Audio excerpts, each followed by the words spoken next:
Good news for Hell Let Loose fans. Some key issues and bugs look like they're being addressed in the upcoming patch for Update 14.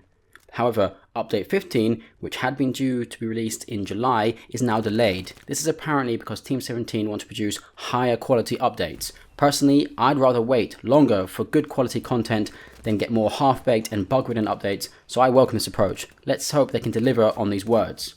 So let's look at the fixes coming in the Update 14 patch.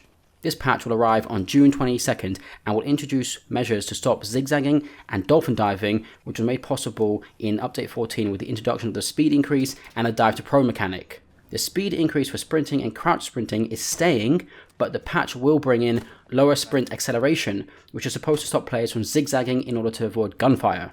I like this. Seeing players zigzag like headless chickens breaks immersion and isn't realistic and feels, for me at least, out of place in a game like Hell Let Loose. So I'm glad to hear that they are trying to address it. Hopefully, the slower acceleration to full sprint speed will nip this in the bud while keeping the faster sprint speed.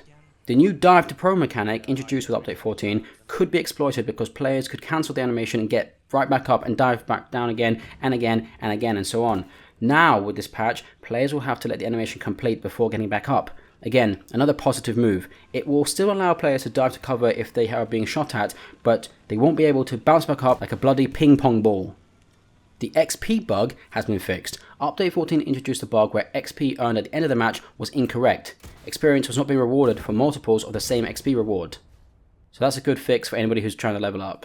The British weapons are also getting some attention. The devs have said, "We have read your feedback surrounding some of the British weaponry, and for Update 14 patch, we will be submitting fixes for the reports of British weapons not being correctly zeroed, as well as the increased weapon sway when ADSing. The inverted controls on the British anti-tank gun are also being fixed.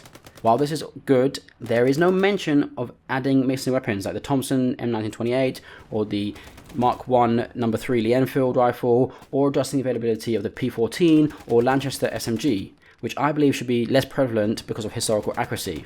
There is also the issue of British weapons seeming to take up more of the screen than the weapon models for other countries. And I'm not just talking about the Bren and its top-mounted magazine. I'm sure I saw somewhere an overlay comparison on Reddit where someone showed that the British weapons took up more of the screen than the American, German or Russian weapons.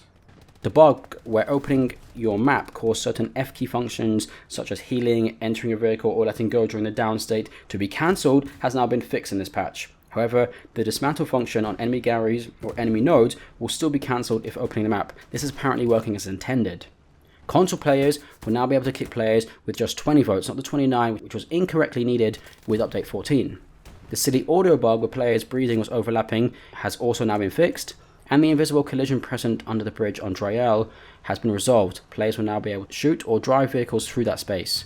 The bug that was causing some players to get the error message lost connection to host once a match had ended has hopefully been fixed too. They've said a fix for this issue has been submitted in this patch. Other known issues which came with Update 14 and are still being investigated include front penetration of the British Sherman Firefly heavy tank. Apparently the frontal armour could be penetrated using high penetration weapons, allowing players to destroy the tank from the front. Presumably the high penetration weapons are the Panzerschrecks. The devs have said this is still being investigated.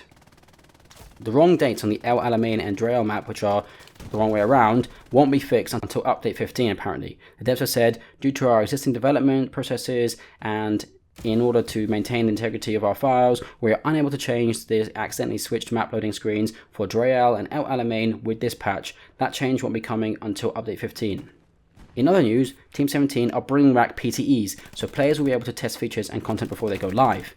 They said, "We're putting plans together for structured PTEs where players can provide feedback after each session that will be filtered into the development process in order to ensure this process is effective. We're rolling out in stages. We're building upon it." They also said, "We're working on ways to adjust our schedule to see what is possible to better accommodate fixes and patches in between larger updates. This is an ongoing process and will take time to perfect. However, we are committed to this course of action. So we'll probably be able to get more small fixes here and there rather than just at the big updates, which is a good move as well." What do you think of these changes? What do you think of these fixes? Let me know in the comments down below. And if you like this video, do me a favor, smash the like button and hit subscribe. Thank you. See you on the next one.